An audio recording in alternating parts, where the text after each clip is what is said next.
Good morning, it's Geoffrey, Howells Carpet Cleaning, coming to you this morning. We are out in beautiful Happy Valley area, and so what we got here, we're going to be doing some steam cleaning. I hooked up the truck so we can start pre-spraying. I went through and I did our pre-vacuum. Do a quick walk through what we're doing. We're just going to be in the basement today.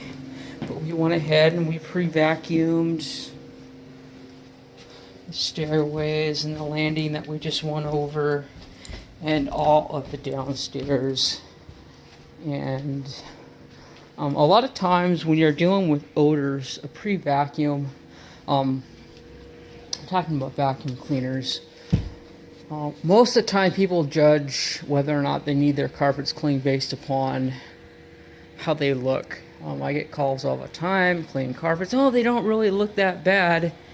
And carpet cleaning really has very little to do with cleaning the surface of the carpets. It's more to do with pulling the debris out of the carpets that the vacuum cleaner doesn't get. And then the result, of course, is also that the tops look really nice and clean. So more than just carpet cleaning is not just cleaning the surface of your carpet. It's pulling out a year or more of accumulated debris. That, that canister is half full. I mean, that's the typical vacuum that most people style vacuum most people have in their home. It does great pulling surface debris off the carpets, but it does very little for pulling sand and dirt and stuff. It's actually down in the fiber. I only say that because I went over it again with my Kirby vacuum, and it probably pulled out a good 25-30% of just the bag. The bag was brand new, filled up about 30% of the bag, and it was just debris that was in the carpet, not necessarily sitting on top of the carpet. So what we're going to do, we're just going to go through, we're going to pre-spray with an Enzol. Typically I would probably be tempted to encap this, but there is more of a odor issue going on down here from the previous tenant or someone who's staying here. So and that sort of stuff just happens, and usually it's caused again by the debris in the carpet. So we make sure that we do an extremely thorough, deep vacuuming before we even get started, and that usually sets a benchmark for future carpet cleanings, as well as knowing what condition the carpeting is in, because then hey, there isn't that much debris buildup because we just clean the heck out of them. So that's one way of cleaning them without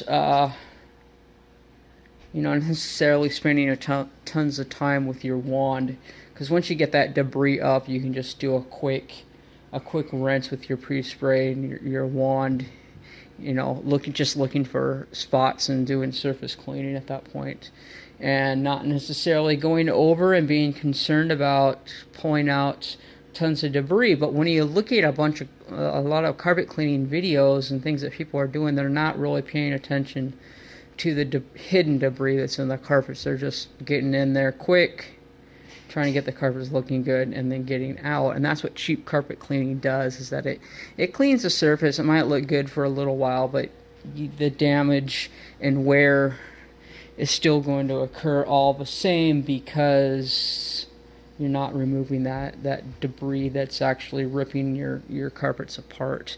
So that's what we did, and we're going to go ahead and pre-spray now and extract and keep you posted here. Should be another beautiful carpet cleaning job. This device right here looks like a broom handle with a few bristles down there. The nylon bristles. They're pretty thick, pretty heavy. And what this is called is a grande groom. And what we are doing is when we put down our pre-spray solution, and this is actually agitating that pre-spray solution all throughout the carpeting to help loosen up these sort of soils and spots that you see down there.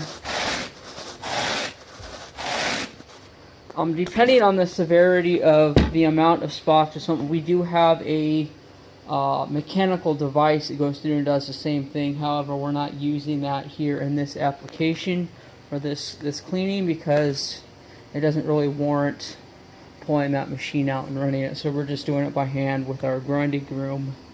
So we're going to go through here, groom it real quick, and then we'll begin our steam cleaning process. Alright, so we just agitated the stairways, and we agitated the entire down the bedroom back there, and we agitated all through here. It's had sufficient time to dwell. It's probably been dwelling for 10 to 15 minutes. So we're going to go ahead. As you can see, we got our wand all hooked up. You can hear the airflow going. It's pretty powerful, pretty strong. And we're running probably about 450 psi today, simply because it's not really that bad. We pre-agitated. It's got plenty of dwell time. Give it a good rinse. If we were running our CRB, we'd probably drop that psi down to about 200 because the soil suspension has already occurred, and there's no sense in running tons of water when you've already completely scrubbed the carpets free and loosened up all of the debris that's in there. So we gave it a little bit more today. It's not really that bad. It's not like we're shooting tons of debris loose from the carpeting, so we're just going to go through and clean it all up. However, I did forget my spotter. I usually carry a spotter, so when I'm cleaning and a spot doesn't want to come up, I hit it with that, and usually that does the trick. However, today, instead of running back out to my truck, what I'm going to do is just note what spots don't come back up, and I've got like a dry solvent, and then the next run of the truck I'll just grab those and do a little bit of spotting. But I want to get this all steamed out and cleaned up, and the stairway and everything, and then we'll worry about that later just to save a little bit of time. So we're going to go ahead and get started here. Carpets that are properly and routinely cleaned, especially if you got nylon carpeting, you clean that up, you keep it looking absolutely brand new. Because what happens is a lot of times with people clean their carpets when they look like they're getting dirty and there's spots and stuff all over. By then, especially if you got polyester, which is made out of like a recycled plastic, all that debris accumulation has pretty much shredded your carpet. So when you clean them, they're still going to pretty much look pretty trashy by the time you're done. This literally looks like brand new. I mean, they look great. They're well maintained, vacuumed, probably annually cleaned, and they look awesome every time. So keep up with your maintenance and keep your investments in tip-top conditions, and you'll always be happy with them. Okay, we're just finishing up here, and I'm taking our grindy groom to one more over. What we did is we went through, we cleaned everything, but let me get down there kind of close. You see those grooves that we put in the carpet there? It's kind of hard to see in all the carpets, but here it's pretty distinct. What that's doing is we're cutting channels into the carpet, and that allows airflow to go through and dry the carpets out more quickly. So as well as erasing our footprints and sharp tooth patterns from our steam cleaning equipment and all that just lays the carpets down, makes them look nice, and allows them to dry faster. So we're going to take that process through the entire downstairs and up the stairways as well, and we'll call it a day.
Hey, thanks for watching, you guys. It's Geoffrey Howells Carpet Cleaning.